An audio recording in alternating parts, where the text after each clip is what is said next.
Finance Committee meeting to order this morning. Would you please call the roll? Rahman. Present. Long. Here. Powell. Here. Cavell. Here. Smith Charles. Wypert. I'm here. Hoffman. Present. Markham. Here. You have a quorum. All right. Woodward. No, it's not hierarchies here. Let's rise for the Pledge of Allegiance, if you can. I pledge allegiance to the flag of the United States of America and to the republic for which it stands, one nation, under God, indivisible, with liberty and justice for all. I apologize for the late start of this meeting. We went long because we had a lot of stuff to talk about, so hopefully we can. And we've adjusted the agenda a little bit, so if you make sure you refresh so you're most up to date, I'd appreciate it. So next up, we have approval of the previous minutes. Moved by Commissioner Rahman, supported by Commissioner Long. Any comments? All in favor of approving the minutes, say aye. Aye. Opposed? Minutes are approved. Next up, we have today's agenda approval. As I said, we've moved it around a little bit. Mostly, we brought all the Water Resources Commissioner items together and moved them up in the agenda so that this whole contingent over there doesn't have to sit through everybody else's stuff. So anyway, that's the main change in the agenda. Make motion to approve the agenda as presented. Okay, Support. Commissioner Wypert, Commissioner Smith Charles, all in favor of sticking with this agenda as presented, say aye. Aye. Opposed? Okay, approval, agenda is approved. Next up, we have public comment. Anyone from the public is welcome to speak on any item on our agenda today. You have 3 minutes. Is there anyone in the room who cares to make a comment at public comment? Seeing no one, I will close public comment at this time. We'll move on to our communications. I'll move A, B, and C. If we want to. A, B, and C by Commissioner Long, seconded by Commissioner Powell. Oh, I'll move A, B, C, and D. Oh, do we have a D now? Yeah. Oh, I'll change it to D. No. D. Oh, for communication. Yeah. My bad, I thought we were. I was like, I have to refresh again, okay. He's just a citizen. Yeah. Yeah, he's not official, he's just a It's citizen. never gonna wear that shirt again now. We wear it all the time Citizen now. Ross. That's no Yeah, shit. I know. Okay, it's been moved and seconded to approve the communications as received, to receive and file the communications. Any comments? Seeing none, let's prompt the voice. Oh, we can voice vote? Okay, all in favor of approving the communications, say aye. Aye. Opposed? Okay. Okay, good. Communications have been received and filed. Oh, you have the Next, water we have resource, item 8, the water resources recommendations.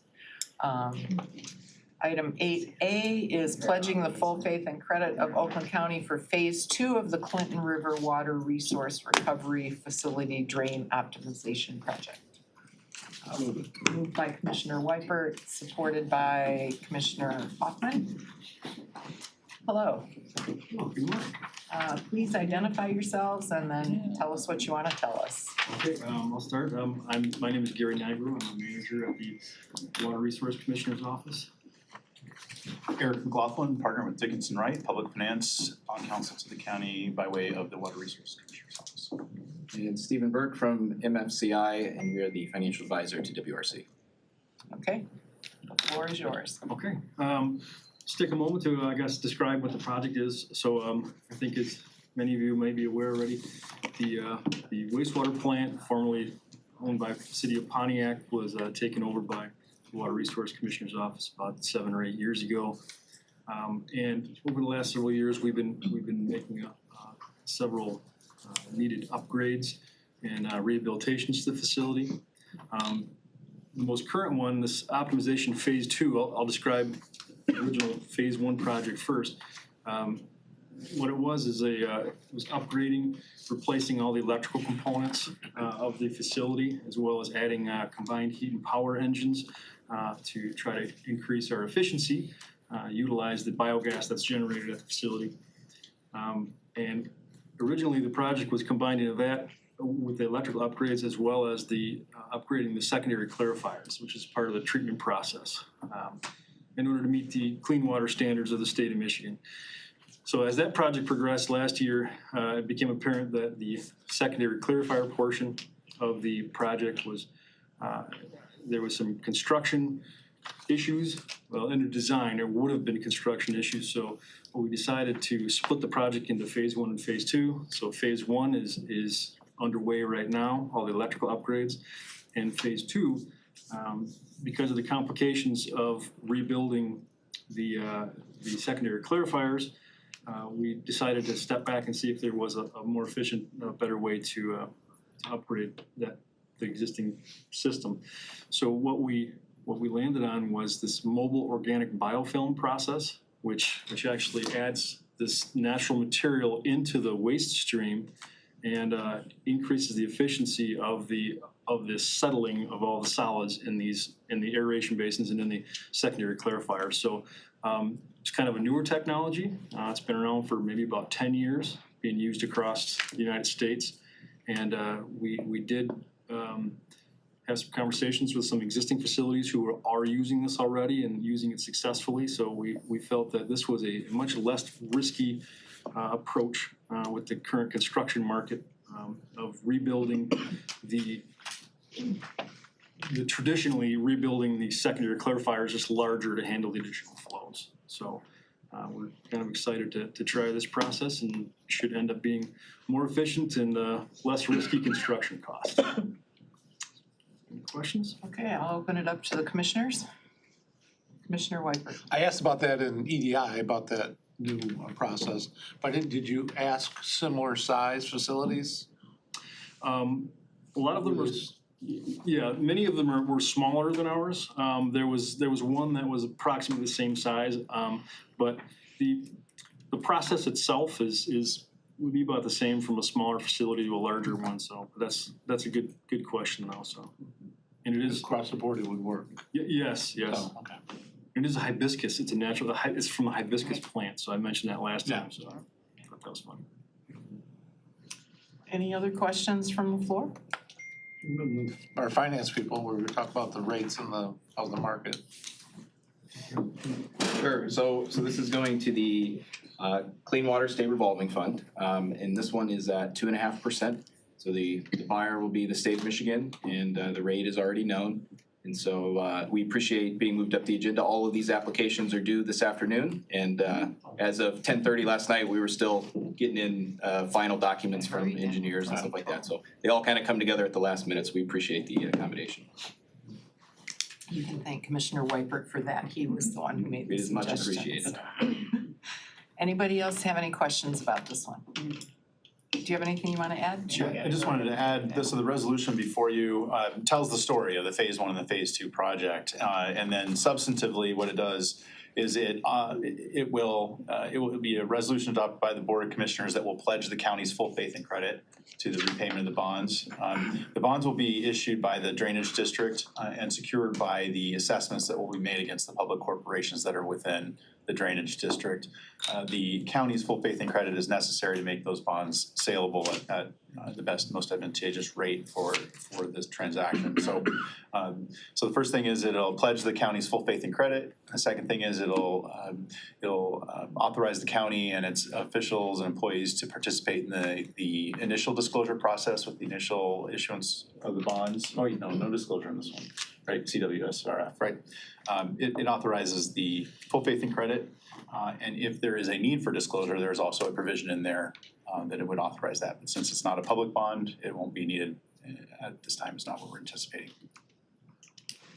Commissioner Powell. What is the meaning of, because I don't know, what is that full faith and credit, like, what does it mean? So what that means is the Drainage District will issue the bonds, and if at any time the payments being made by the public corporations on their special assessments are insufficient to pay the bonds, then the county's general fund would step in and pick up the deficiency. All right, thanks. Commissioner Hoffman. What interest rate do they have to pay on these bonds? I'm gonna defer to Steve on that. So this is through the state revolving fund, and so these bonds will be issued at 2.5%, which is substantially lower than what the current market rate is. They all like tax-free bonds then? So people who invest in them? Or we're borrowing the money from the So these were authorized under the state's Clean Water State Revolving Fund, and so it's an annual program that you apply to, and it's competitive, and then the funding is awarded based on a scoring system of the project and then the areas that the project covers. And so this is a big win to get this project into that because of the reduced interest rate for the project. And it's a draw-based loan, so interest doesn't start on day one, it only starts as the county takes the draws, correct? Okay, thank you very much. Commissioner Smith Charles. Right, so this one was the CWSRF, and there's one coming up next, which is DW. What's the DW? Drinking water. Drinking water, thank you. That's fine. Anybody else? Seeing none, let's prompt the vote.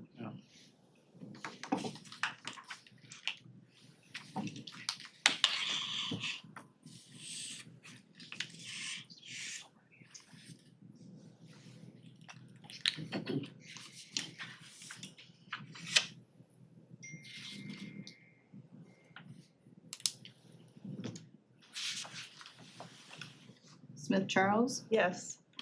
Raman, Yes. we have 8 yeas, 0 nays. Okay, thank you. Next item is item 8B, authorizing the issuance of bonds to finance improvements to the City of Pontiac sewage disposal system. I need a motion. I'll move it. Commissioner Smith Charles, supported by Commissioner Weipert. Welcome again. I'm Ben Lewis. I'm Assistant Chief Engineer for the Water Resource Commissioner's Office. We're here today for the authorization of the bond issuance. We are for the Pontiac wastewater system rehabilitation of approximately 46,000 lineal feet of sanitary sewer, 2,100 vertical feet of manholes, which include chemical grouting, bypass pumping. The work will be trenchless, so disruption should be minimal. The system is old and is in need of repair, and that's what we're requesting to do with this project. Again, if you have any questions in particular on the project, I'd be glad to answer them. And also any questions for legal or bond. Okay, I'll open it up to the commissioners. Anybody have any questions about this one? Well, know Pontiac's water and sewer system is one of the oldest in the county and in need of upgrade, so. All right, if there's no questions, let's prompt the vote, please.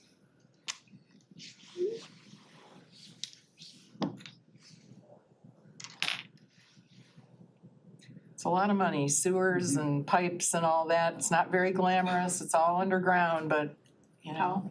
Yes. Needed and never ending. We have 8 yeas, 0 nays. Thank you.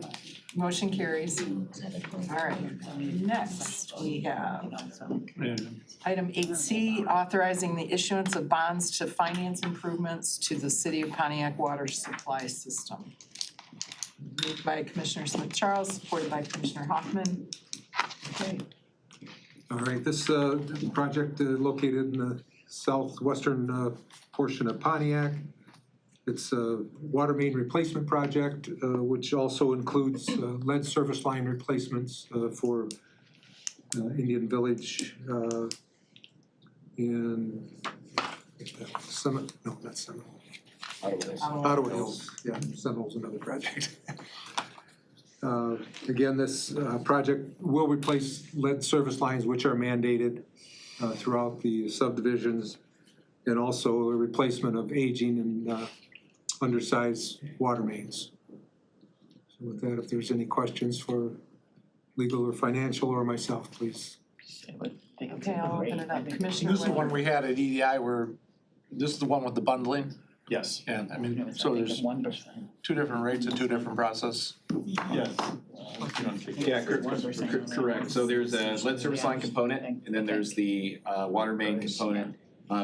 The combination of the two received approximately $20 million of grant and principal forgiveness. So this is Currently budgeted at approximately a $28 million project, and the financing through the state's DWSRF at 1% would be approximately $5.3 million.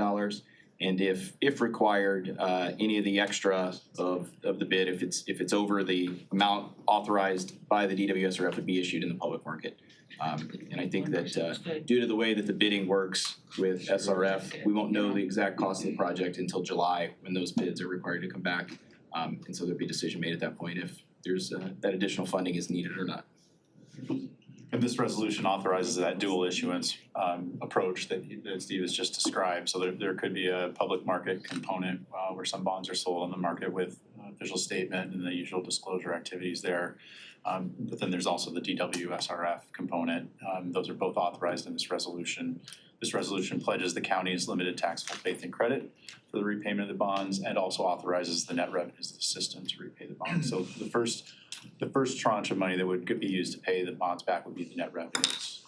And practically speaking, the county's pledge would step in second. Legally, it's set up the other way, so under the authorizing statute. But that's what this resolution does, puts in motion the plan of finance that Steve just described. Okay, anybody else? Commissioner Cavell. Each of these is, and help me where I get this wrong, but each of these is a bonded program because the Pontiac catchment area for water or sewer is just above the threshold of being, wait, Gary, you might know this too, being just above the threshold of being too poor to receive, or being too well off to receive grants from the SRF in whole, right? I'm getting. So the water system is just Pontiac, so that is considered by the state significantly overburdened, and that's why it has the 1% rate. And received the approximately $20 million of grant and principal forgiveness funding. Okay. The Pontiac sewer system is considered overburdened, which is one step up, and that's because it has a wholesale customer in Sylvan Lake that it also serves, and so that brings up the average and makes it just overburdened under the state's guidelines. So that receives the 2%, and it got half of the project. So Pontiac Water got, call it 2/3 of the project as grant or principal forgiveness. Pontiac Sewer got half the project as grant and principal forgiveness with 2%. And then the last project is not tagged as anything. It's not overburdened or significantly overburdened. So that's why it got no grant, and it's just the subsidized rate of 2.5%. Okay. So that's Clinton River. Gotcha. Thank you. Okay, anybody else have any questions? Let's go ahead and prompt the vote. Get those lead service lines out of those houses in Pontiac. Is it, I didn't even ask, is it from the house to the?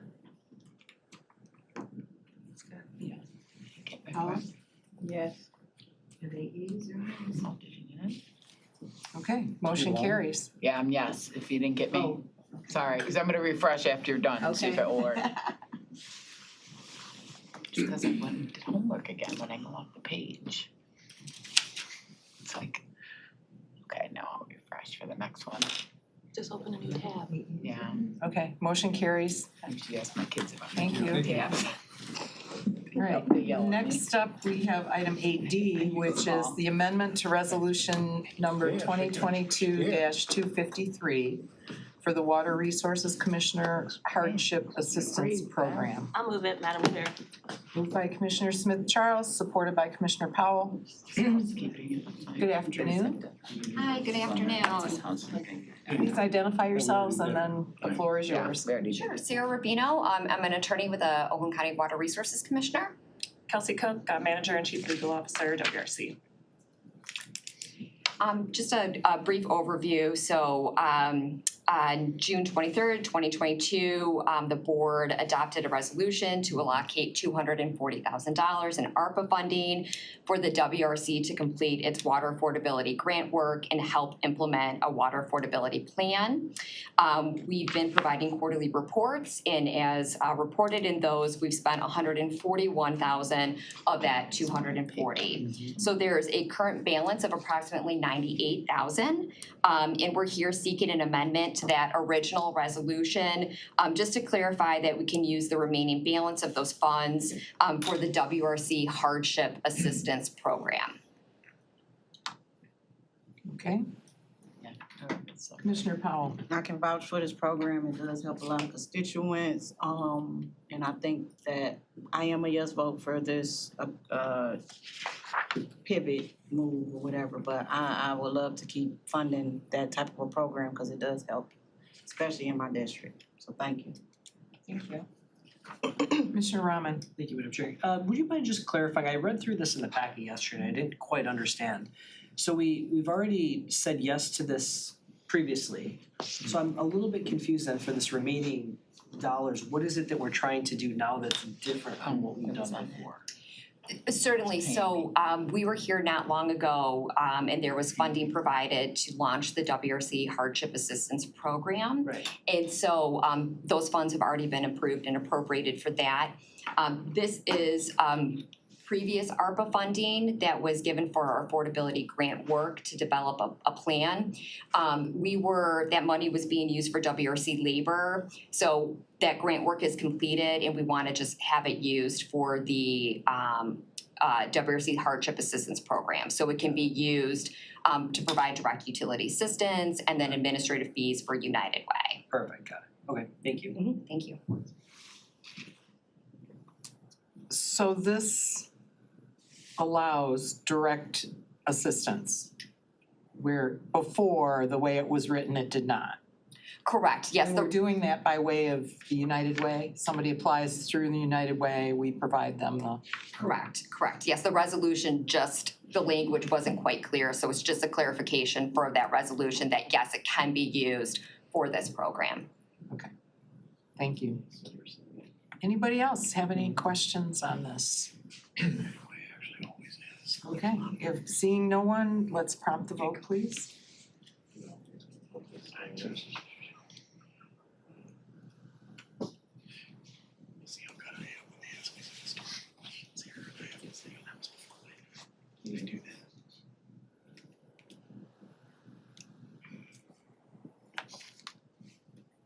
Hoffman, Yes. Charles, Yes. Rahman, Yes.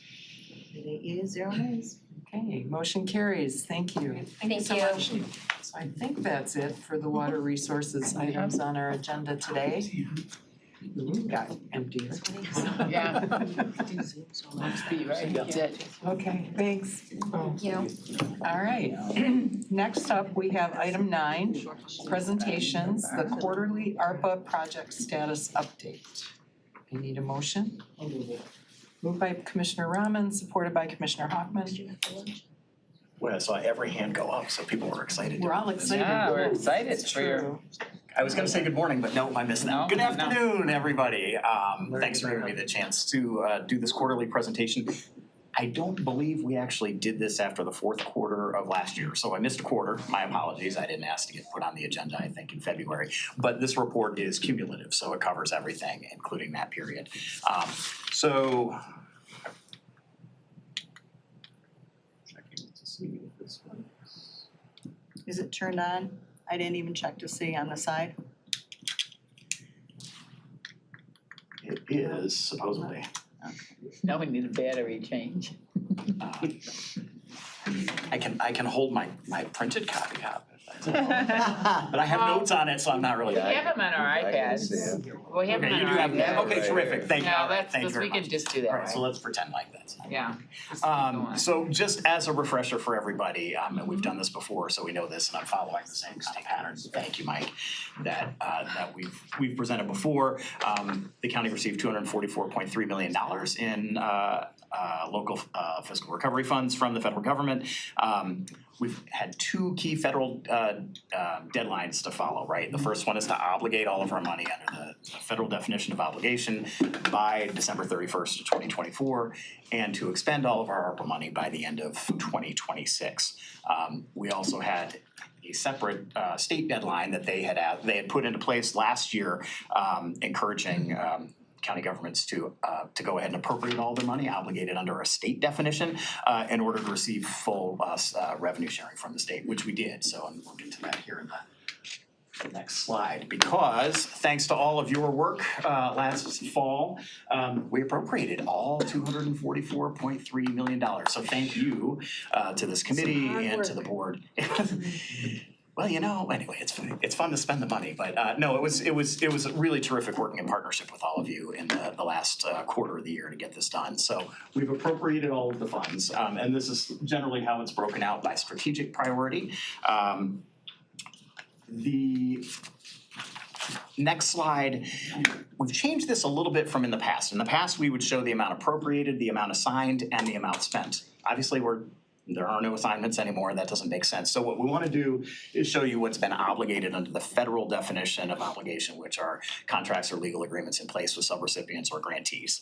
And again, recall we have to have all the money obligated by the end of this calendar year. So where we are right now is roughly 72% of the funds that we've been given have been obligated as of this time. Roughly 60% have been spent as of now.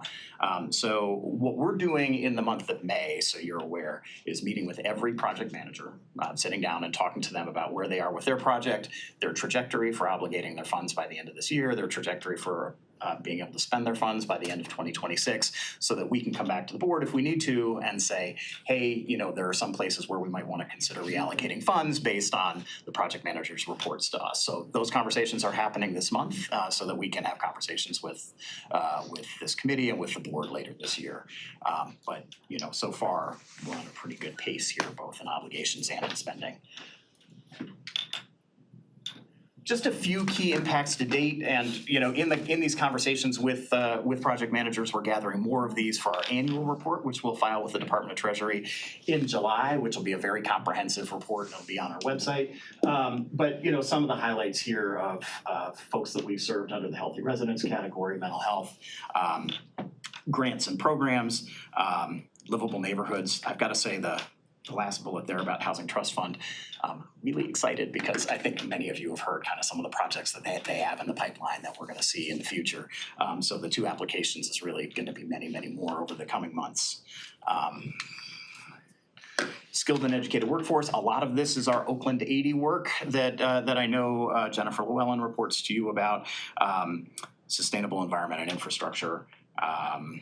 And our thriving inclusive economy, a lot of that is Oakland Thrive.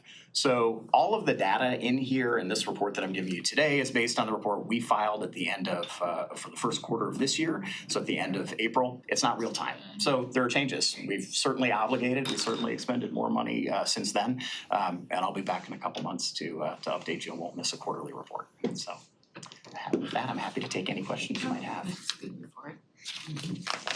Big money. Anybody I'm have trying to any help you, questions? make up time, but I'll take any it was questions good, though. that you have It's too. good. It's got good numbers in it. Anybody have any questions or anything? Just a Commissioner Rahman? Just a quick one. Well, thank you. I think it's a great report. Love all of this. With the numbers we're looking that we're remaining to obligate and spend, are we on track? I mean, spend, I know we still have some time. Right. But the obligation is to the end of this year, and we're looking at just shy of 70 billion still to obligate. How do you feel our progress is going? Are we on track? So I think we feel pretty good about that. It's a good question, Commissioner. You know, after we've done these meetings with the project managers, we may find some individual projects where perhaps there are some concerns about having contracts or agreements in place before the end of this year. So we'll be able to surface those in the next few weeks. But so far, and we work pretty closely with Guidehouse, our consultants on this, and they consult with local and state governments throughout the country. We feel like we're on a pretty good pace. But if there are issues, now's the time to address it, because obviously, as you point out, that deadline's the end of this year. Absolutely. Okay. Perfect. Thank you. Anybody else have questions? Oh, it's good. A lot of money. Commissioner Powell. How long you project time frame you water project managers, how long you think that's gonna take? I know we're going into budget season too, so probably it'll be before then, right? Yeah, we'll be done meeting with them by the end of this month. Oh. You know, we're gonna have to kind of, you know, synthesize the data and you know, make Okay, so at some least- judgments. okay, good. So yeah, absolutely. I mean, I was just trying to understand the Yeah. timeline. that'll be done by the end of May. Okay. So, and then we'll, you know, this summer we'll be in a position, I think, to report back and have further conversations with you all about this. Okay, great. Thank you, Chair. Okay, I guess I just have a broader question overall, and that is, what have we learned? Are we spending our money the right way? You know, what are the results telling us? And do we have the right partners? Are we spending the money the way we promised because people are capable of spending it the way we said? You know, overall, how are we doing? Oh, and one other question. How are we comparing to other similar government bodies, like other big counties who got their own money? In terms of our timing, I've read some things where other organizations or other government units are behind, and it doesn't look like we are. So I guess from you, I'd like a, 10,000 foot view of overall how you think this is going and what we should be thinking about or concerned about in the next 3-4 months. Sure, yeah, so I'll try to go backwards, I think, through the question. So first, how we compare with other counties.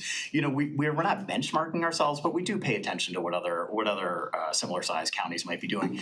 We made some very different decisions here. You know, we're investing in a lot of different programs to try to support residents and businesses. There are some counties that decided to do 1 or 2 big projects with all of their money, and that was it. And then you have some who are not don't appear to be kind of as detailed as we've been. So I feel like we compare very well, and again, in kind of talking to Guidehouse, and they do this work around the country, I think they feel like we compare very well to comparable counties. Let's see, secondly, our partners. So I think this board and the administration have done a terrific job choosing our partners for the programs that we don't administer directly here. Whether that's in the case of Oakland Saves. I'll start with, that program that you just approved last fall that we did in partnership with Michigan Saves, $5 million out the door within 5 days. I mean, it was that popular of a program, but that's in part because they had, kind of the lending ability in place, they had the contractor relationships in place, and the ability to work with us on the communications, right? So that's just one example. We convened our mental health partners on the mental health grants. It was a $13.5 million grant to talk to them a little bit about what their lessons learned and what their needs might be on an ongoing basis. So we're having those conversations with our partners all the time, because I think the other question that you asked is, what have we learned? And in part, it's what are we learning, I think, because the spending is still going on. Many of these programs are continuing. Some of these programs have been completed.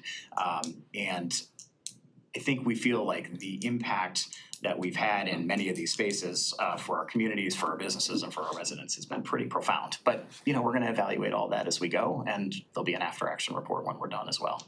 So, but I do think it's program by program, right? I mean, there's no kind of one-size-fits-all for us to be looking at, how broadly are we affecting have we been successful in affecting our residents? So, I hope I answered your questions, but I'm happy to.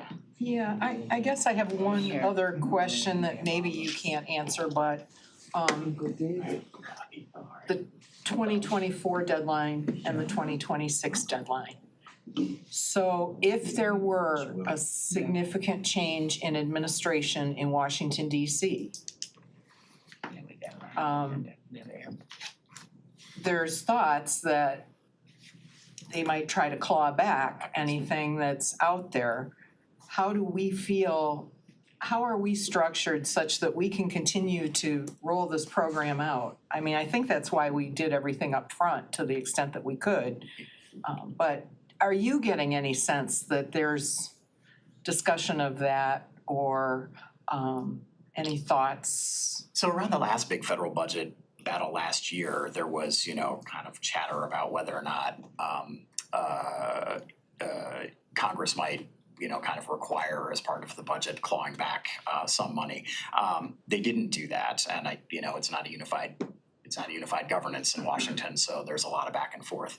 I don't wanna minimize it, but I would just say this, I think, a couple of things. One, to the extent to which people were talking about it was more around unspent money that was sitting in Washington and programs that they hadn't yet dispersed to states or directly from the federal government. It's a little bit easier to just to claw back money that's within the federal government, number one. Number two, as we talked to our federal lobbyists about this at the time, these programs are popular in districts regardless of party, in communities regardless of party. This is not a partisan program, it's not a partisan recovery effort. And so, you know, I think given that, it's a little bit harder, it's less likely that one party or the other is gonna say, we shouldn't spend this money because quite frankly, it's benefiting their residents, their businesses, their constituents. So again, I don't wanna minimize it. We do watch it when these, you know, it bubbled up a little bit last year. I talked to Congresswoman Stevens about it directly because she had been hearing a little bit about it. But they didn't go anywhere then. I mean, could it? Sure. I mean, we'll pay attention, and if frankly, if there's a change in administration and we need to try to pivot our strategy in the very last quarter of this year, the last 6 weeks of this year based on that, I think that's a conversation we would have with the board. But at the moment, it's something we're watching, but not something that I think is kind of an imminent concern. And we're moving with deliberate speed, it appears on all of this, so. We really are. As safe as we can be at this point, it sounds like. We really are. We really are. Okay. Commissioner Hoffman. Thank you. Can we get a breakdown by district, how this money's impacted our district? You talk about 13 local governments. Yeah, we should be able to do that. Yeah, let me. All the commissioners? I will, yeah, it might take a little time because these programs are administered in multiple departments, right? So anyway, so let me see what I can figure out for you and I'll try my best to get that for you pretty soon. Friday'd be good. Not Friday, sorry. I thought you'd say 5 o'clock. Yeah, No, I gotta give a little time. Okay, I appreciate that. Yeah, right. I mean, it's, you know, we do have, I mean, you know, part of this is these programs that in some Okay. cases are administered by partners, right? They're not administered directly by us. We have to grab the data, we have to be able to geolocate that. It's not quite as simple as like a comprehensive thing, take a little bit of time, I Okay, think. So thanks. let me see what's possible, I'll All right. follow up with you. Thank you. But it's a good thought to. Oh, 100%. Yeah, we need to filter down into all of our districts. So we are actually, and this isn't district based necessarily, but you know, I mentioned that we have to provide an annual report to Treasury, so we're doing that. And we're in the process of working on an interactive web-based version of that so that you could see by community or by program how many people might have been served by a particular program in a particular area and stories of what those benefits are. That's probably, you know, that's gonna take a little bit of time. It's a lot of work. It's a little bit different than kind of the plug and play Treasury report. But we're in the process of doing that and hope to have that this summer as well. That will be helpful. Anybody else? Do we need to do anything with this or just receive and file? Okay. Motion to receive and file. I'll support it. Moved by Commissioner Wyford, supported by Commissioner Smith Charles.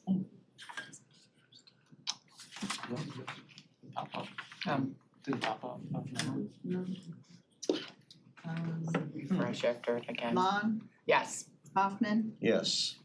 Did you log into this meeting? Yeah. Okay. I got it. They're all the Powell, times. Yes. Charles, Yes. Cavell. I'll just refresh when she's done. Okay, 7 yeas, 0 nays. I just gotta refresh after she's Yeah, done. ready, refresh your iPad. Yep, after she's done.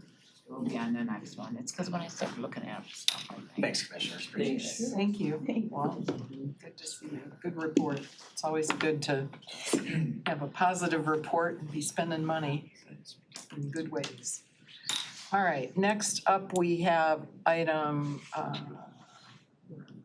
10A, the 2024 second quarter IT development report. Take a motion.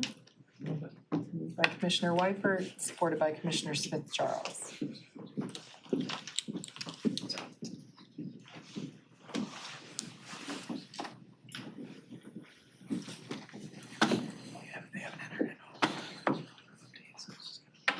Hi. Good afternoon. Would you introduce all yourselves, please? I mean, we know you, but for the record. Sure. So Kimberly Arango, the Director of Applications and Client Services in IT. I am Tammy Shepherd, Business Relationship Manager within IT. And I'm Ron Davenport, CIO from IT. So it looks like we have three items before us today. So the first one is the transfer of the dollars for the actuals for the development work that was done in the second quarter.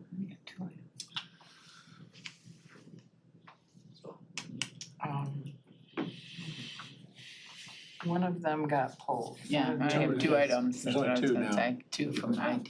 This one is the Administrative. second quarter information technology Yeah. development report is one of them, and then the extension for Motorola is the second one.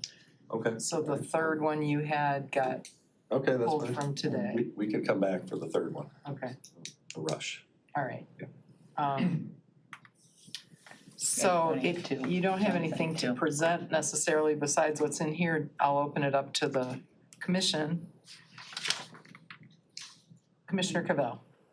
Hey, could you run through briefly, I guess what counts as a general fund charge, what counts as special revenue fund charge, what is the non-county agency charge?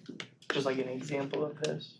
I can take that if you would like. And feel free to chime in, but yeah, okay, so basically IT provides services to all manner of county departments and organizations. Some departments are primarily funded by the general fund, like economic development, yourselves. The courts are mostly general fund funded, I believe, with the exception of maybe front of the court. Let's see, all of the county executive departments are all general fund funded. So that's your general fund slice of the pie. Then there are several departments that are funded by proprietary fund. So water resources is an example of that, where they get money from outside revenue sources.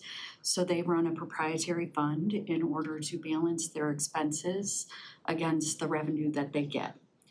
And then there's special revenue, and those are generally our major projects, which are those big projects that we come in front of you to approve. ITIM is an example of that, if you guys remember that, or when we got the Wi-Fi. That's where they put money into a big kind of separate bucket that IT then rebills to. So those three are kind of the main sources of, we call it revenue, but it's really where the funding sits to then cover the expenses on the expense side of the IT budget. Does that answer your question? Yeah, well, and so seeing then, I may have used the wrong lingo. I use proprietary fund, but it's called Yeah. non-departmental, Yeah. right? so then, with there's a red line in one of these on page 2 or page 3. It says, I guess IT development, and I guess maybe I'm just not reading it right because the dollar amounts match up. But I guess was hoping to get, are we like on track based on funding? Are we above? Are we like over budget, under budget? Because I know that we have this kind of sole source contract thing type deal or with IT. So while we're doing the IT budget analysis or whatever it's called, are you? Yeah, so generally speaking, we look at our quarterly budget as a check-in each quarter.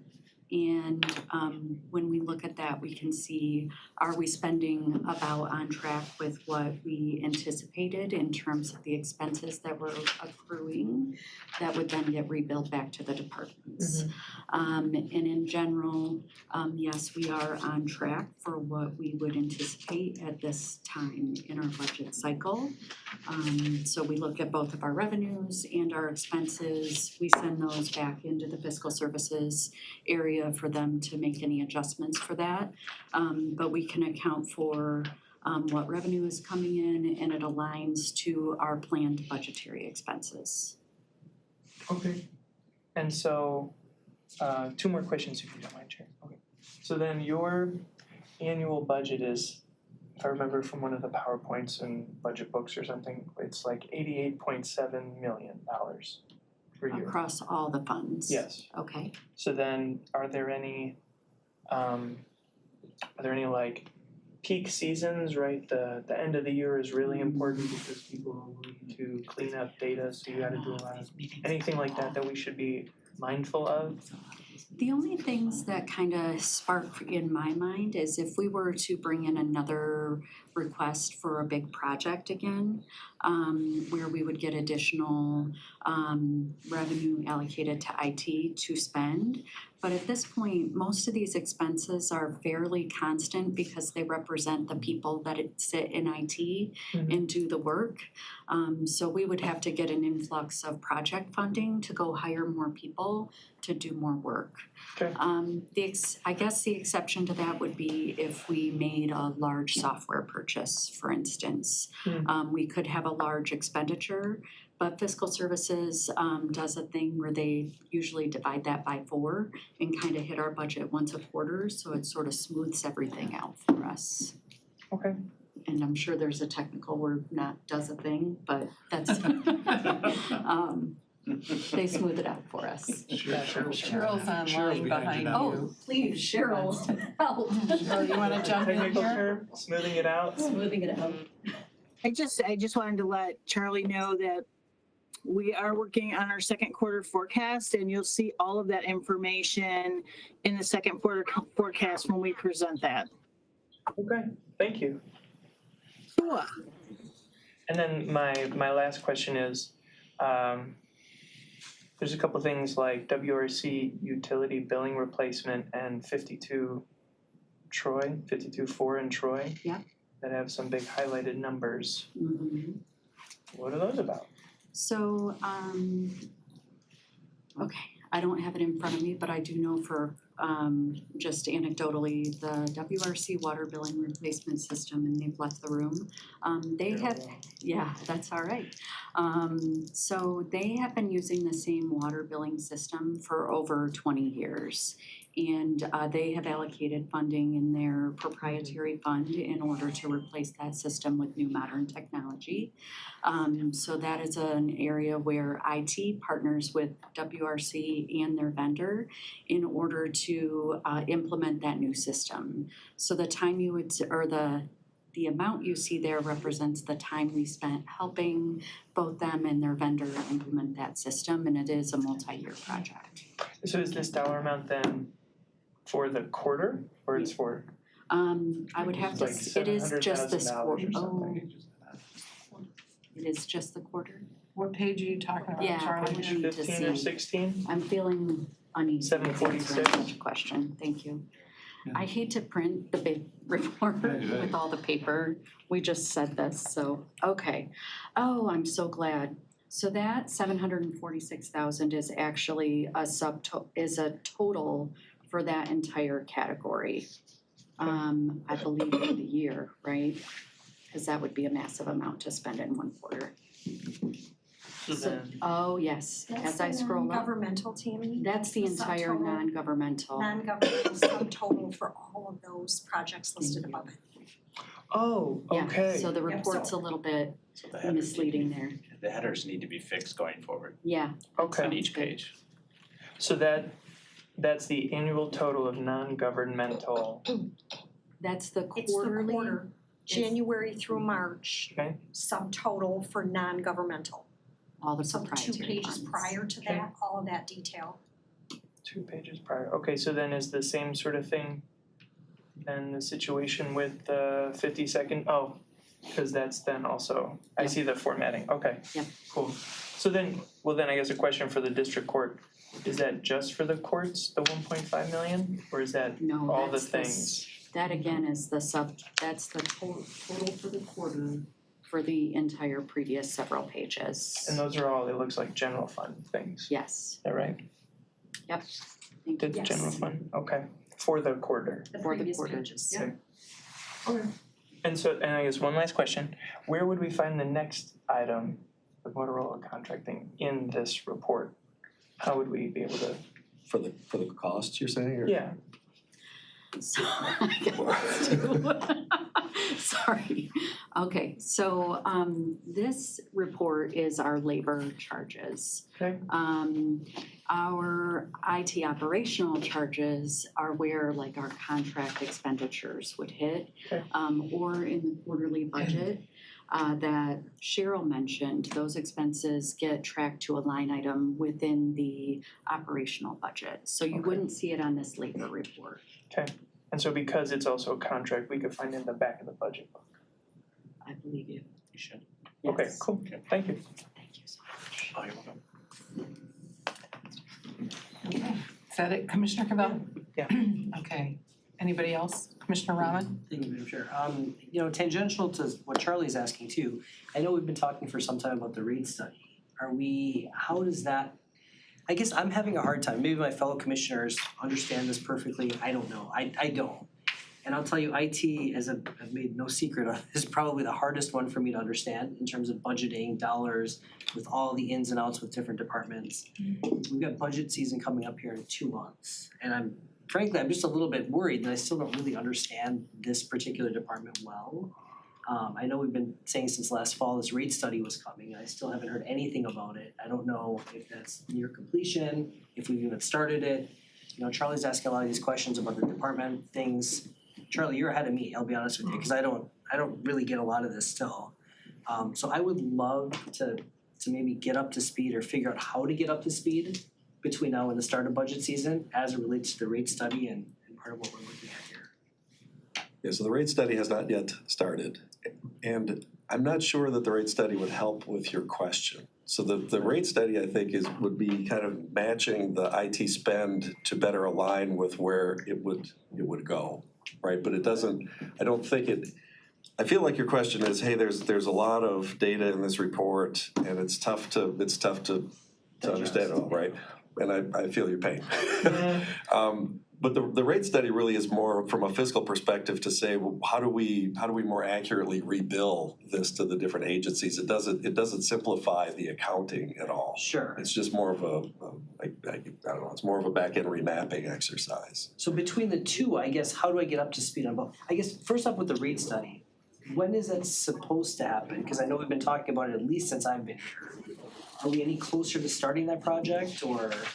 So we have to do the rate study in partnership with fiscal, and so they've been heads down with the budget, so I hope. Cheryl, did you want to jump in? I would love to. So the rate study was pushed back a little bit by the 5th floor, so we're holding off on that. But I also feel your pain, Commissioner, about how the IT process works. And that's one of the things that we are looking at in fiscal this year. I think that we can have a conversation that will help you understand how the billing and how the whole process is set up. But I want to tell you, we can have that conversation, but I will assure you that it's not going to continually be that way, because when I started looking into it, it's very convoluted. And it's a lot of circles, and I'll approve something to get paid, and then I'll come back around on my IT bill on a quarterly basis. So there's a lot of moving parts, and as we're still trying to really kind of peel that onion and see how it all works together, we can give you that information, but I also want to tell you that it's probably not going to stay that way, because it's very difficult to follow the way it's set up. And, unfortunately, Rod and I and Brian have sort of inherited this system. And so we're trying to look at it, understand it, and then make sure that what we're doing makes sense. So that's kind of where we're at with that. I'm sure it's not the answer that you were looking for, but it's kind of what we're doing. And we're doing it honestly with a lot of the departments and a lot of the things that we're looking at, trying to simplify them and make them more efficient and easier to understand. Commissioner, do you have anything else? Yeah, I guess I appreciate it, Cheryl. Thank you for the answer. It doesn't leave me feeling any better, I'll be honest with you, because at this point, I understand. I don't know, we're gonna be sitting here in 2 months, it's already May, July, August. We're gonna be sitting here having conversations with these wonderful folks, and I don't feel like I'm any more knowledgeable to digest this. And I have a hard time approving this without really understanding what I'm approving. That's just me. I do want to remind the commissioners that IT has invited us to spend a morning with them, learning about all things IT, and I think it's scheduled to be July 17th. Yeah. Is that correct? So I would hope as many of us as can take advantage of that should, even if you think you understand what goes on in IT. I mean, I think we're all hearing that none of us really understand what's going on in IT. So try and get that on your calendar if you can, and let this discussion inform some of what the commission's gonna be looking for when we come. I mean, I'm interested in all things of what you're doing, but these are some questions that everybody has, so. Commissioner Cavell again. Thank you, Chair. Just because what Commissioner Rahman said made me think of this is I think to echo Ajay's kind of like concern is two questions. One is we all agree that the way things are for the IT like funding mechanisms is not ideal or good, and we want to change that, correct? See a lot of nodding heads, Okay. yes. So then, knowing that we all understand and agree with that, what can I guess we as the finance committee do to best support you guys in making sure that we're going in the same direction? Because we all agree this isn't good and we want it to change. So how can we help? Instead of every time you show up being like, where's the rate study? Because it'll get less nice, right? Like, For sure, yeah. Nobody wants that. Nobody wants that to happen. Well, I think if I may, I don't think that there's anything. I don't think anything nefarious is going on. What I think is going on is just a lot of stuff happening the way it's always happened, and not really being updated for the new technologies that we're doing. And sort of as we implement new technologies and new strategies in our technology area, it just kind of gets put on top of what is already there in that package of how we build back the departments.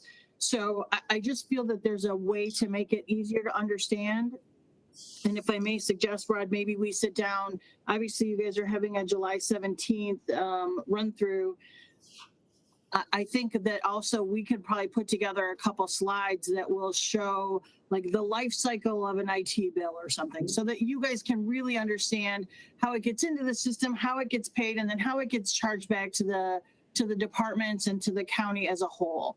And I think that might help settle. It's complicated for us to look at and understand because there are so many pieces to it. As we talked about, we've got security, we've got cameras, we've got key cards, we've got computers and laptops and phones. Oh my. So I think it's just giving you a roadmap to kind of follow with how those things go in the system and then how they get billed back out would be an easier way for you to wrap your head around it without being, having a degree in technology. okay, thank you. And I don't, so the technology makes it complex, but then also I think that there's a lot of, there's reasons, right? So I think that there's matching funds, there's reasons why this stuff flows around, but it's the combination of the two where it's complicated from an accounting perspective, and then it's also kind of complicated from a technology perspective, and that I think creates a lot of the confusion. And then the workflows obscure, but I think we could boil it down to, here's the three moving pieces of IT and here's roughly how much it costs. But then as you start to dive into that is where we get this explosion of complexity. I'm gonna try to, I feel a little bad that you don't understand what you're approving, and I feel obliged to try to explain it at a high level for 1 second. Yeah, for sure. We could do it off. I don't need to take up Yeah. everybody's time, and maybe And I everybody don't- else is more comfortable. I don't know. But I can tell you just since budget hearings, I don't feel like I'm any more comfortable than I've been since last year, so. It's up to you guys. I Go don't ahead. wanna tell you what details. So Ajay said the thing we're all thinking. yeah, so basically IT, as you said, $88.7 million. Most of the service that we are providing, most of the function, most of the expense is in service to all of the county organizations and department. The bill in front of you, or the budget amendment, basically is spreading a share of our cost across all of the departments based on exactly the amount of time we have spent in the bills we have paid for people in a quarter. So it is what has been designed as a spread mechanism, or a representation of value, a representation of benefit to those departments. So this takes money out of basically a bucket where it's sitting, and it puts it into every department's budget, so that when you look at the circuit court budget or your own budget, you can see how much time, as converted into cash or a dollar, right? We have spent, and that contributes to the total cost of operating your business, or the total cost of operating a circuit court business. So it is really taking that $88 million and spreading it across everybody else's budget, so you know how much it costs to run that department. And that's what you're approving today, is that quarterly transfer of the expenses IT accrued in the quarter to put it into everybody else's budget. Does that help? Yep, thank you. Thank you. Anybody else have questions? Seeing none, it's recommending to board the second quarter IT development report. Chocolate.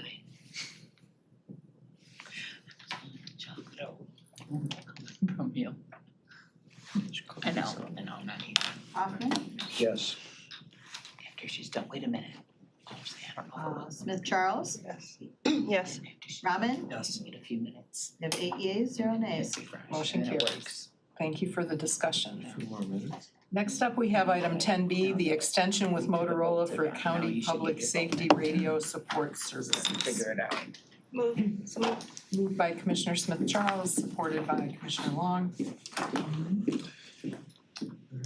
Mr. Manning, can you introduce yourself? Good afternoon, I'm Jim Manning, I'm the Business Relationship Manager for Columbus, we're in the IT department.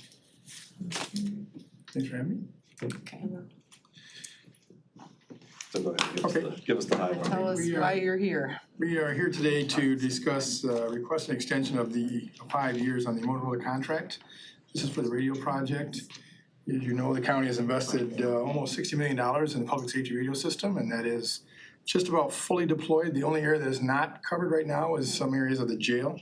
And that resolution to correct that issue is in place right now, and the project's ongoing right now this week to install amplifiers in the jail to address the coverage issues. So the deployment is almost fully complete. This contract extension will actually cover us for ongoing licensing and support for another 5 years in our relationship with Motorola moving forward. This is a zero-cost extension. There's no money involved in this. I'm open to questions. I'll open it up to the commissioners. Commissioner Smith Charles? Thank you. Less a question, more of a comment. I was with the members of the Southfield Police Department on Monday for their Coffee with a Cop, and of course brought up Klamath, and also they were just really, they said it was basically their left and right arm. I mean, it means everything to them, but they also indicated the radios were just such a winner for them. They said that the technology they were using before failed, and that's the last thing you want in an emergency situation, for your walkie to not work. So I just wanted to give you some unsolicited insight from a local police department that is very grateful. They wanted me to be sure to thank all of us for those radios. Thank you very much, appreciate that feedback. Good. Jim and the team did a good job. We had a few rocky patches, of course, because it's a complex thing, but eventually it came together. So thanks for the comments. Excellent, thank you. Commissioner Cavell? So I see on IT, am I right? The change order, that this is change order number 15. Yes. Right, so this is to the continuance for 5 years. You're saying it's just maintenance? Maintenance and Mostly. support, Right, okay. So, licensing. okay, so then a $0 figure makes sense, like for Motorola, right? Their whole point is to make profit. They're gonna kind of lose money, right? Time value of money.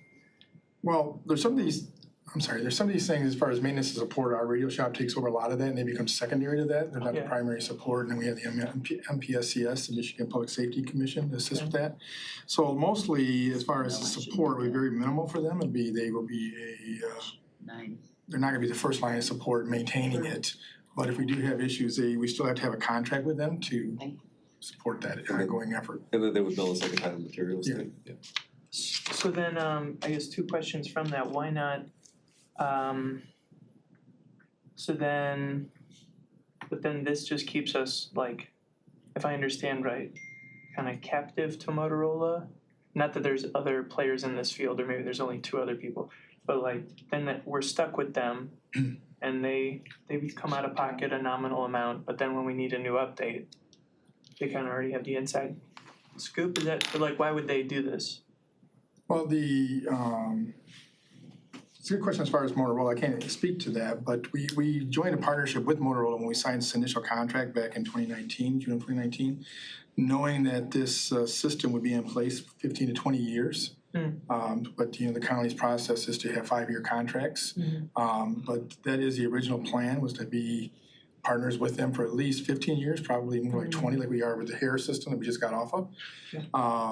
So knowing that we've been partners with them for quite some time, that could speak to what their motivation is. Okay, so then my second question then is these change order 15, it talks about change orders 1 through 13 were $5.4 million in added cost.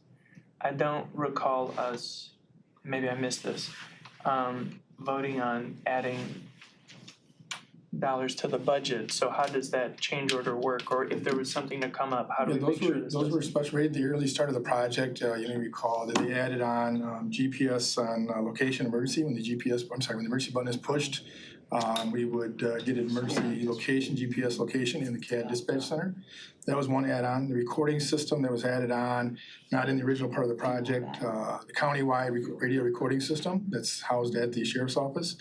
There was an addition of an extra channel to carry the volume of traffic, the bandwidth. And there's one other thing, but there was several things that were added on pretty early in the project, after the initial project was awarded, that it was like, we need to add these additional items, and those were the early on change orders. And so did those come before the board? Yes. Okay. So They all have an early on. They're very on. They would have been like 2020. Oh, Or okay. 2019, 2020. Oh, okay, understood. Thank you. Okay, anybody else? We didn't show till 21. That's why we didn't see this. Okay. Seeing no one. Let's prompt the vote, please.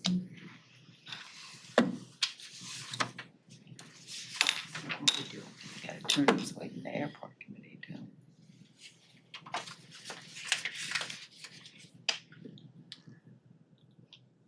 Okay. They can't do airport ballots because we're the. Markham, Yes. Smith Charles. Yes. You have 8 yeas, 0 nays. Okay. Motion carries. Great. Thank you very much. Thank you. Okay, next item is item 11, Public Health and Safety Committee recommendations. Item 11A, acceptance from the Michigan Department of Treasury for the 2024 Law Enforcement Distribution Program. So moved. Moved by Commissioner Smith Charles, supported by Commissioner Hoffman. Oh, your hand was bigger. All right. Thanks for fighting over us. This one should be quick. All right. Good afternoon. So this is our annual distribution from the Michigan Commission on Law Enforcement Standards. So our spring distribution this year is $102,483.70. This all goes towards training. Might seem like a lot of money, but the breakdown is actually about $166 per full-time equivalent. But we do utilize the funds for any training that's eligible for this funding. So every little bit helps, and obviously we can use every dollar. Right. Any questions? We talked yesterday, yeah. It was very helpful yesterday, yeah. Ooh, oh, good, that you were on that, yeah, prompted already, she's like, yeah, come on, I'm hungry, let's go. Y'all are over there whining about how long these meetings are taking, I'm trying. 8 yeas, 0 nays. Okay, motion carries. Thank you. Thank you, guys. For airport. Next up, item 12A, 400 folks an hour, you know? the 2024 Amendment 2 of People's Express Interlocal Agreement for Expanded Services, including the City of Novi. You probably wanna move it, you Moved two by again. Commissioner Rahman, supported by Commissioner Powell. Okay, and we have Sarah from Oakland Transit. Good afternoon.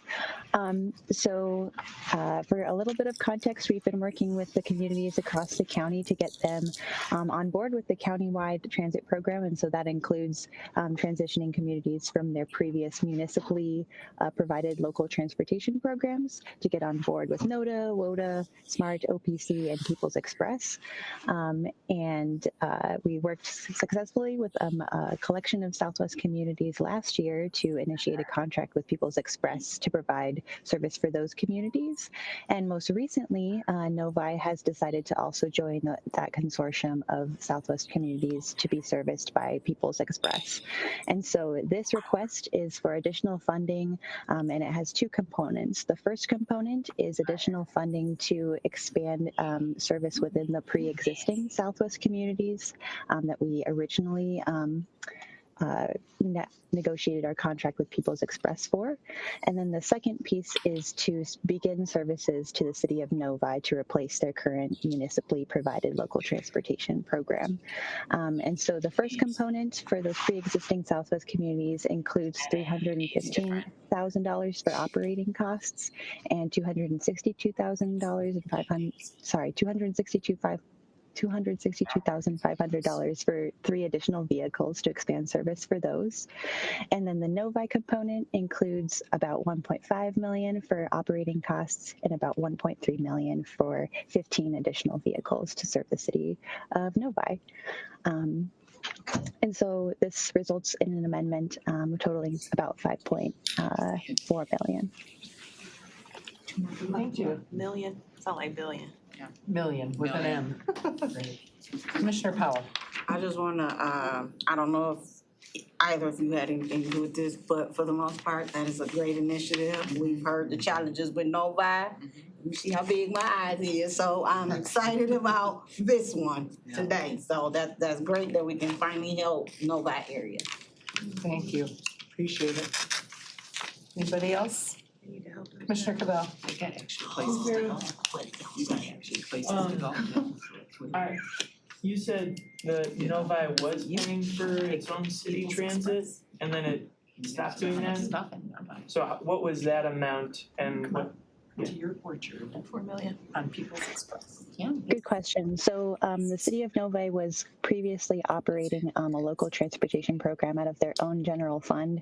Kristen, I can't recall the amount off the top of my head. Perhaps she can chime in here with the exact amount. But that program was only providing folks transportation within the City of Novi and maybe some rare trips to communities just outside of Novi. This would provide residents with access to the entire People's Express service area, as well as any trips beyond that, as long as they're paying the per mile fee, and would also be open to the general public. Their previous program was only open to seniors and folks with disabilities.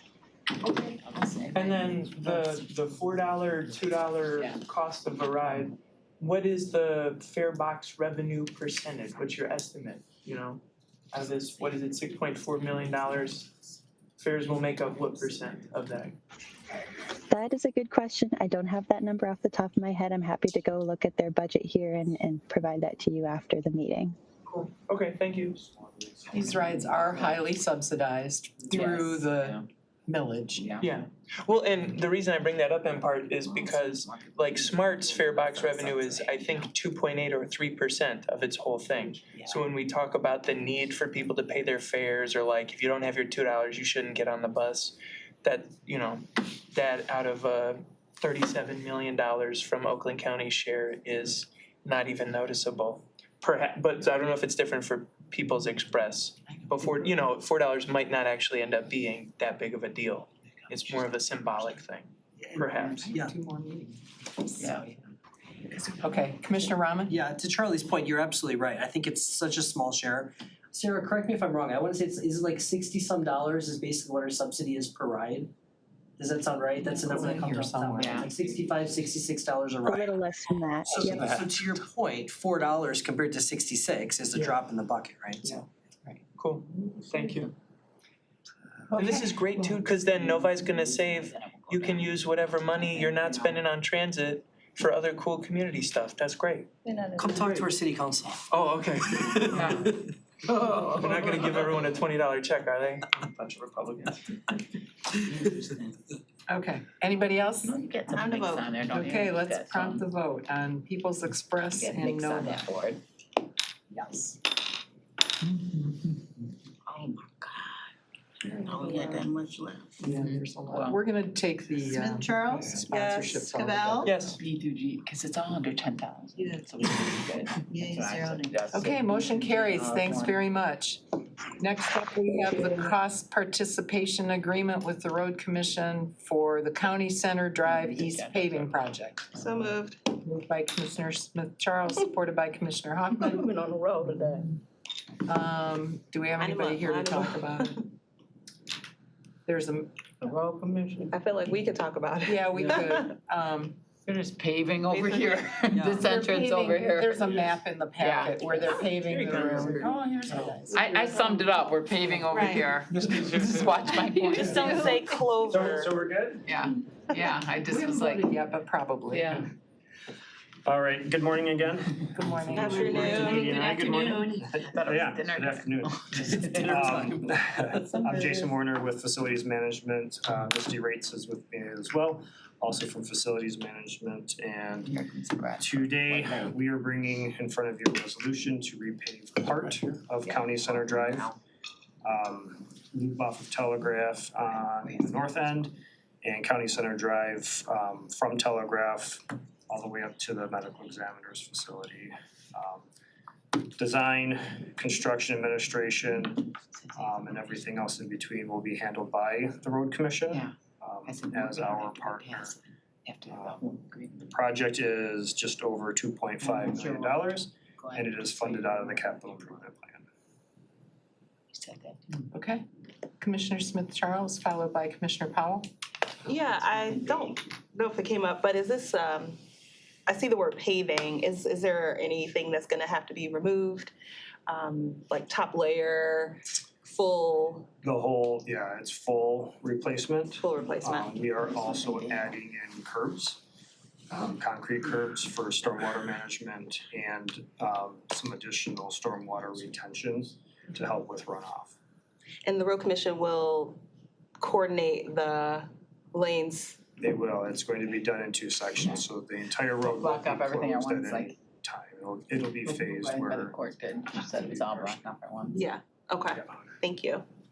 Okay, Commissioner Powell? With those changes at the main entrance and stuff, is that the reason why we got all the landscaping taking place too, that's being reconfigured? Cause we ain't had no trees in a certain part over there, and I was just wondering, why are we buying trees for that part? That's like money we spending, we really don't have to spend unless it's from a nature perspective. I'm not your naturist person, that you're supposed to do stuff. This side? Yeah. Am I on the wrong side? Yep. Yeah, I this was is sheriff. They're talking Yeah, they're about the talking other that end. It's end. down by I the think- sheriff's. Oh, never mind, I'm over, Yeah. disregard my question. Yeah, I just. we all I made the kinda same thought- mistake. Yeah, I in seen EDI. all these trees though, and I'm like, why is we buying trees? They ain't never put no trees on them islands out there. So I just thought it was wasteful spending, but whatever, I'll talk to that We tomorrow. can agree this side needs on Mars. Yeah. Anybody else? Yeah. I think people use this side more. I think we're ready. All right, let's prompt the vote. That's a petty question. It could be considered a petty question, right? I just was like, what we just spending money, planning stuff to be planning stuff? And it's 5 to 10 years out before they'll be doing anything over there. Oh, there We it goes. complained. 8 yeas, 0 nays. Kidding. All right, motion carries. Next up, we have, Trees over there. thank you to facilities. Oh, maybe they going because that Next disc up, we have golf item probably gonna go. 13A, the White Lake Township Corridor Improvement Authority Plan. Moved by Commissioner Hoffman, supported by. Should've been me, I got more White Lake. Supported by Commissioner Long. They're fighting over who's in charge of this community. So you better have the right answers. Okay. Can we sit on opposite and leave this one open too? I got most of We it. have with us Sean O'Neill from White Lake Township is on the board up there. And at the table here, go ahead and introduce yourselves. Good morning, good afternoon, Brett Razigan, Manager of Planning in the Economic Development Department. And I'm Bill DiBiase from Corporation Counsel. Okay. All right, the floor is yours. Mr. O'Neill, would you like to start? Just tell what the difference Yes, sir. Be happy to. Good afternoon, Commissioners. Thank you for taking the time to hear from us today. Just to kind of recap, our group was before the TIF Finance Committee, or the TIF Committee in January. I think it was the 9th, then before Finance. January to kind of go over our plan with all of you so you could familiarize yourself with some of the goals of the township. And then also there was some discussion about the tax capture at that time as well. I think the Board of Commissioners, the full Board of Commissioners opted out, which was anticipated on January 18th, and then authorized the staff and Corporation Counsel to work with White Lake to come up with a tax sharing agreement, which is before you today. We were at the ad hoc TIF committee yesterday afternoon, and we're certainly happy to have the support of that group. We're very happy with the agreement. I think we talked with Mr. DiBiase and Mr. Razigan. I think we went back and forth a handful of times with a variety of agreements, and certainly what's before you today for consideration is supported at the staff level for White Lake Township.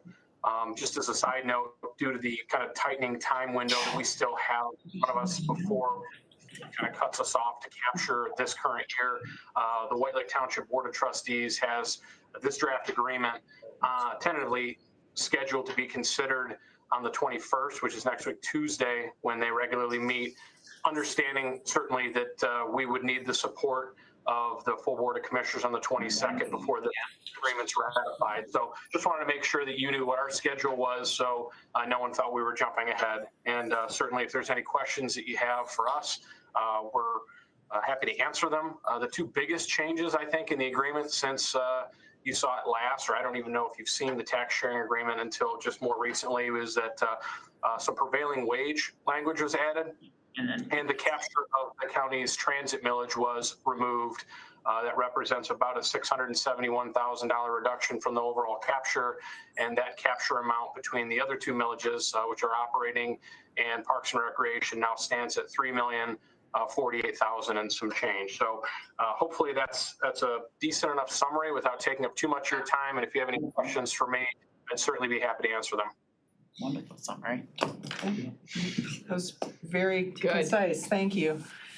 Great, Sean. So I will open it up to the floor at this time, or to Mr. Razigan or Mr. DiBiase for anything you'd like to add. Well, as Mr. O'Neill has indicated, the highlights of the agreement, after we've had a few months of negotiation, the agreement we're asking you to approve today is the incremental capture will be 35% of Oakland County operating and 35% of recreation. There will be no capture of the incremental increases to the transit. The total amount of capture that will be allowed under this agreement, and it is a 20-year agreement, is $3,048,686, and the base year used to calculate capture will be 2023.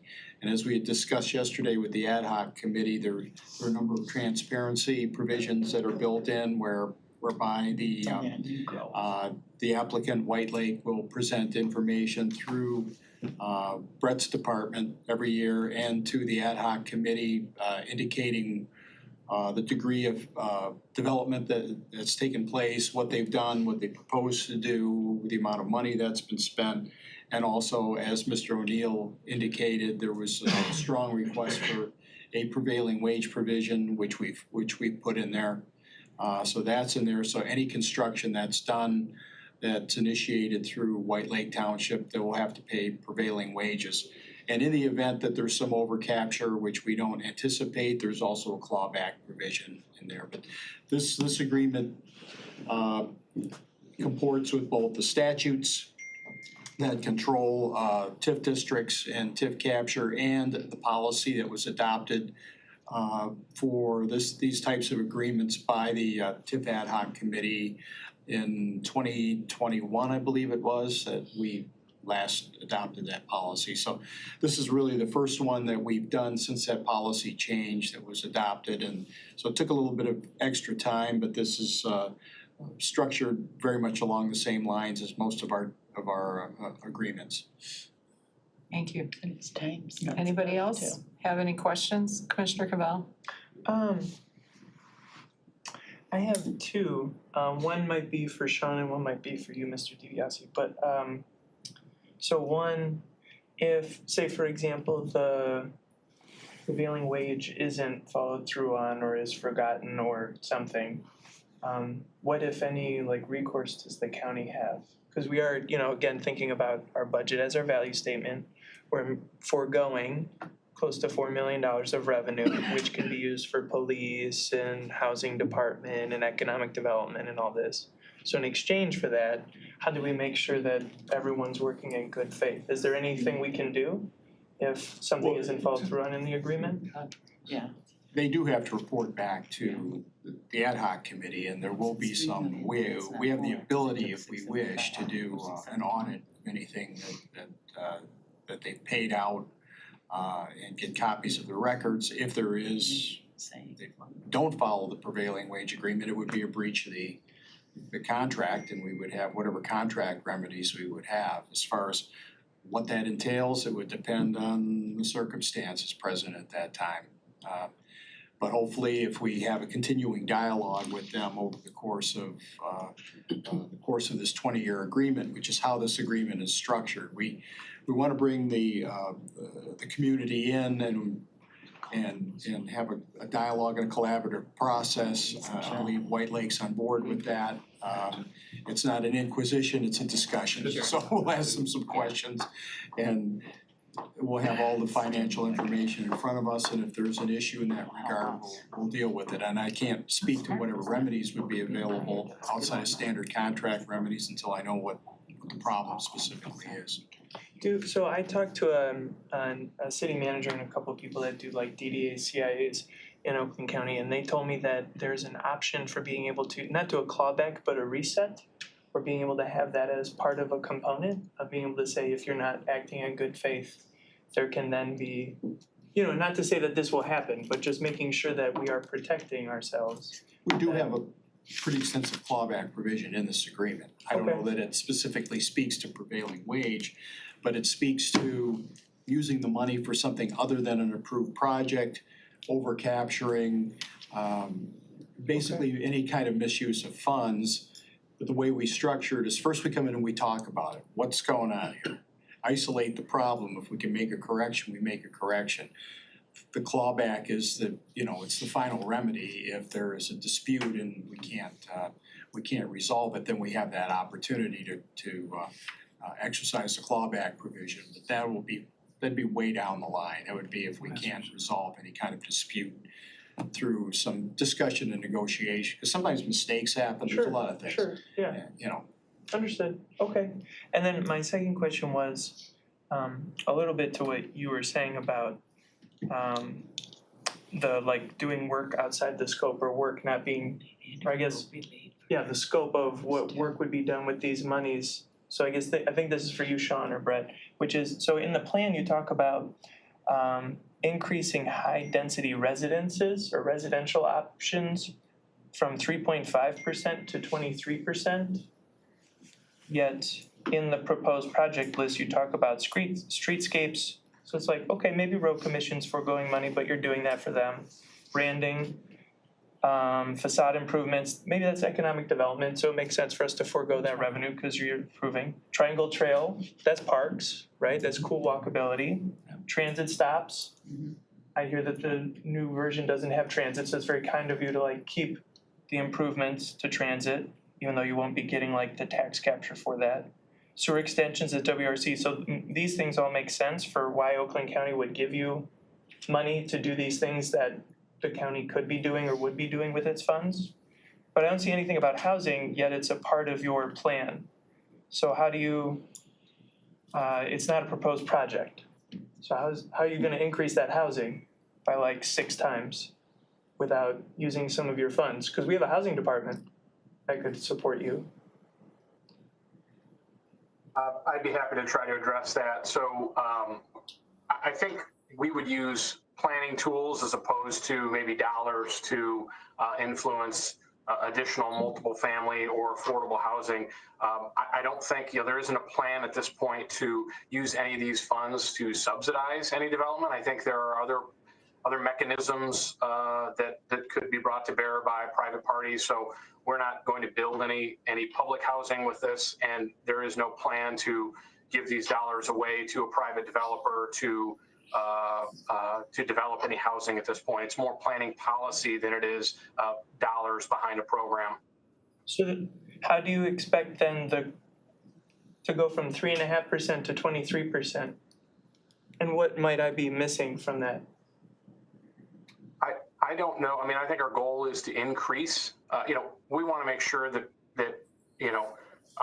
when kids grow up and they go and get jobs, they can afford to live in the community that they grew up in. And so that's really sort of the policy. I don't know that we'll ever achieve the levels that we've talked about, but it's more of a goal. I don't know that we don't necessarily have an exact plan, but some of the mechanisms that we use at the planning level would be to create smaller lot developments, increase density for some of the multiple family projects that we see, which allows the overhead to be kind of driven down on a per unit basis. So it'd be things like that more than, again, creating dollars for private developers to effectively. I don't know that actually is something that's just on our radar, giving dollars away to public dollars, county dollars away to private developers to subsidize some of their infrastructure. I don't know that you would want us to do that either. Oh, we haven't met, I guess, but also you don't. Charlie. But wait, you have on your plan. You said you wanted to increase housing to high density residential housing in the CIA you're creating to 23%, and then you just said you don't think that'll actually come to fruition, which is part of why my first question was to the lawyer about, are you acting in good faith? I do not like this. Let me be clear. Everything, we're really wearing our heart on our sleeve here. I'm just trying to answer the question as I'm sorry that you're skeptical of my response, but the truth of the matter is we don't have a housing plan ready to roll out at this point, but we have focused on large parcels in this district and have actually rezoned over the last couple of years ag zone property to RM2, which is, could allow up to maybe a dozen units an acre, where previously we were talking about one unit per 5 acres. So I think our approach is to use zoning and planning tools to create an opportunity for the private sector to build out in this fashion, not to come up with a program to spend it. It's been talked about. We're not asking for enough money to even complete all of these projects if we don't go out and find grant partners and private partners to help kind of invest in this district. So we certainly don't intend to do anything other than, hard project wise, what we propose in our plan. So what I said is that I don't know if it will reach the level that we're talking about, but like every other plan, there's a goal. And there's an effort made toward achieving it. I can't say, nor can any of us say, what the future holds for, housing in our township or in any other community. So it's certainly in good faith, and there, at least from this discussion, there shouldn't be any worry that we're going to operate and go forward in any other way, but in good faith as your partner.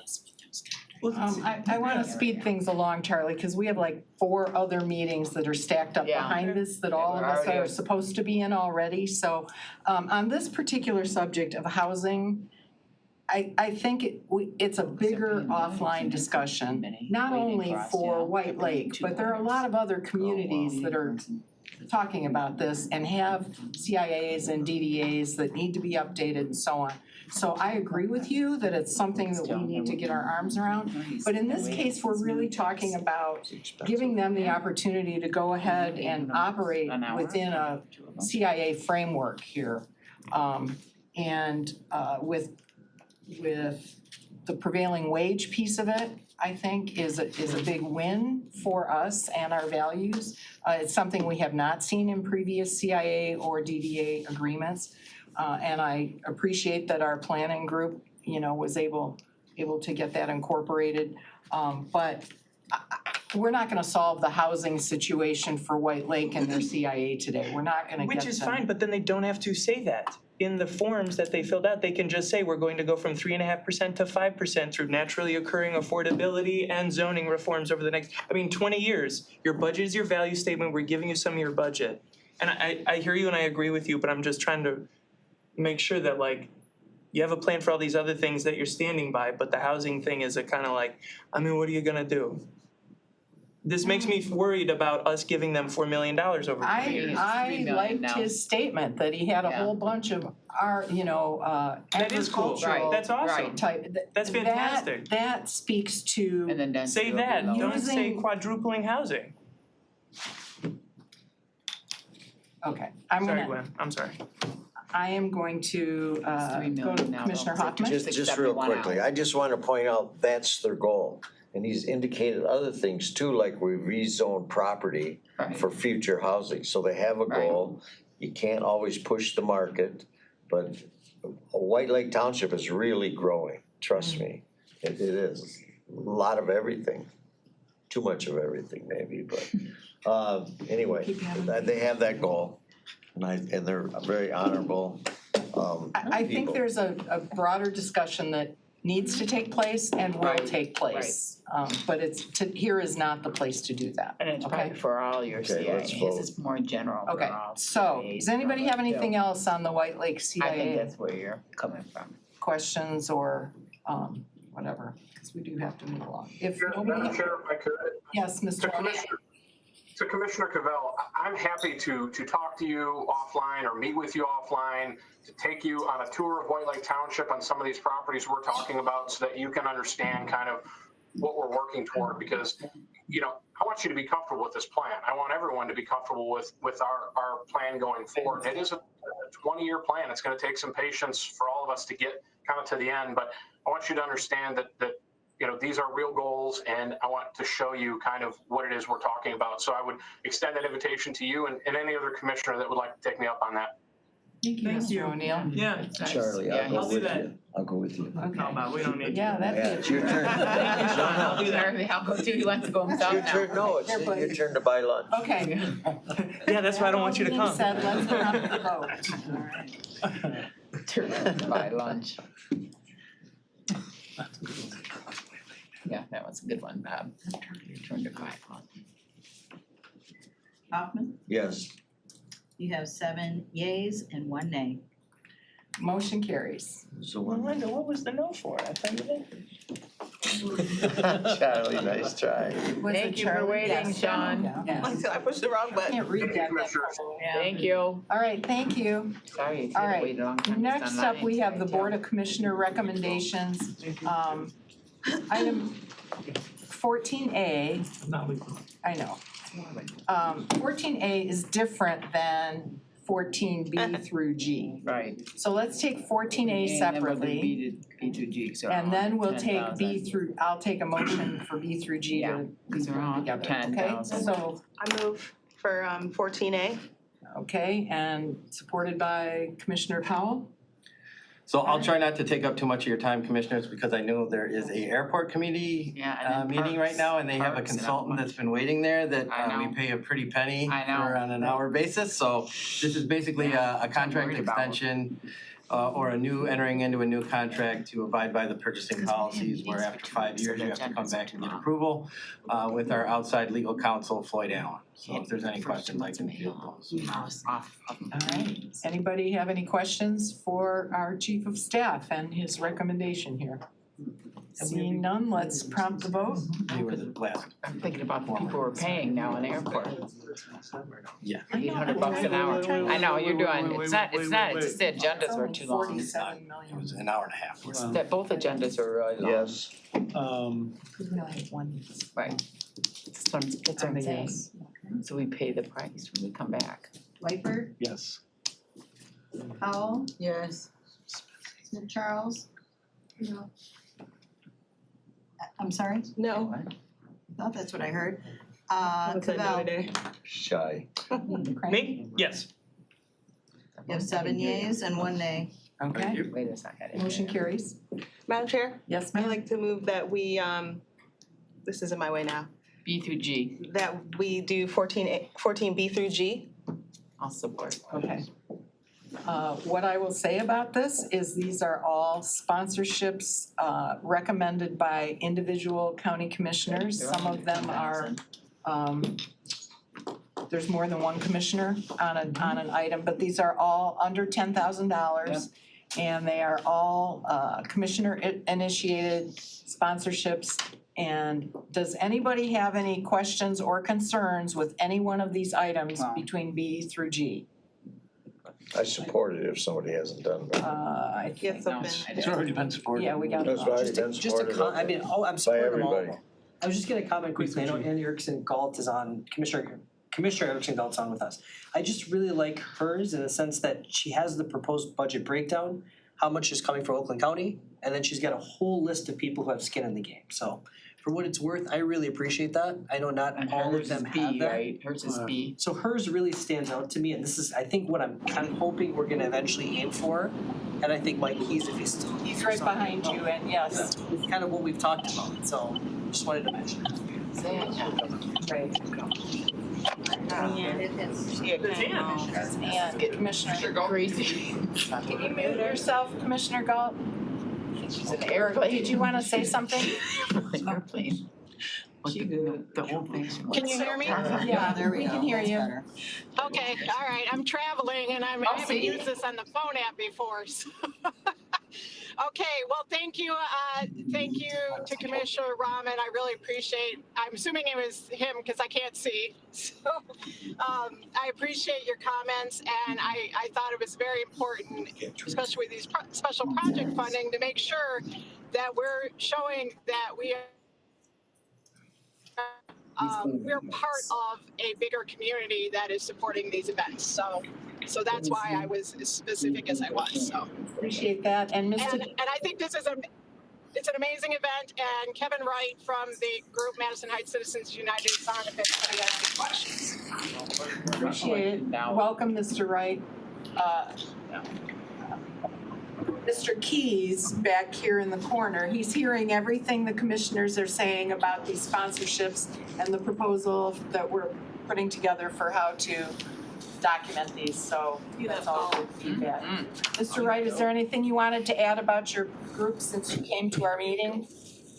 Well, first of all, I'd like to thank Commissioner Galt for proposing the sponsorship to the Finance Committee and the Finance Committee for considering it. This is a big celebration that we do in Madison Heights. It's our 4th annual celebration. It's put on by a nonprofit that I'm the co-founder of with my wife, Madison Heights Citizens United. And I think it's just important to note, and I think it's probably in the material, that 100% of the festival is paid for by donations, and it's organized completely by volunteers. So we really rely on sponsors and individual donors to put this on. We expect a big impactful event this year. We've grown each year. Last year we had an estimated 2,000 people come from all over the Metro Detroit area. And we have a big entertainment lineup this year, a food truck rally, educational displays, just a big family event that celebrates freedom, not only for the people in Madison Heights, but for the people in the entire metropolitan Detroit area and Oakland County. So I really appreciate you considering this. And we're hopeful that we can secure funding from you and just continue to build on this festival. Well, thank you for that.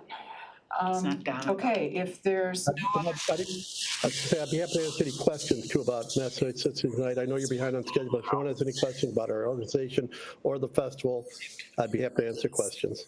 Okay, thank you. Does anybody have any questions or? Appreciate it. There's a wide variety of sponsorships here, which I think is a good thing, so. The only one I had a question about was, and we may not even have an answer to it with 14D, was just the disposal, like just making sure we're not in one of those situations where the community is mad at us for this and we're like, oh, but we thought we were doing good.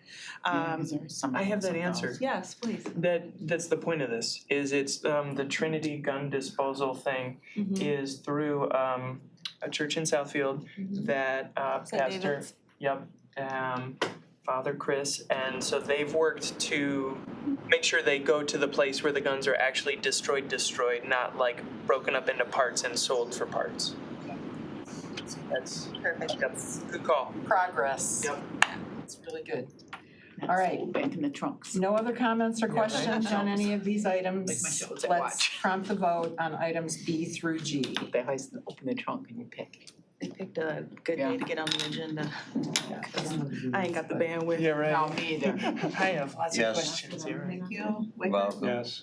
Yeah. you have 8 yeas, 0 nays. Motion carries. All the sponsorships are More approved. meetings now. Good job, team. Good Madison move. Heights, your funding was approved, so thanks for coming. Thank you. Okay, last on our agenda is public comment. Is there anybody who wishes to address us in public comment? Everything else. Seeing no one, You're exhausted I from waiting. will close public comment. Is there any other business? They don't wanna talk Right, anymore. I call this meeting adjourned. Thank you.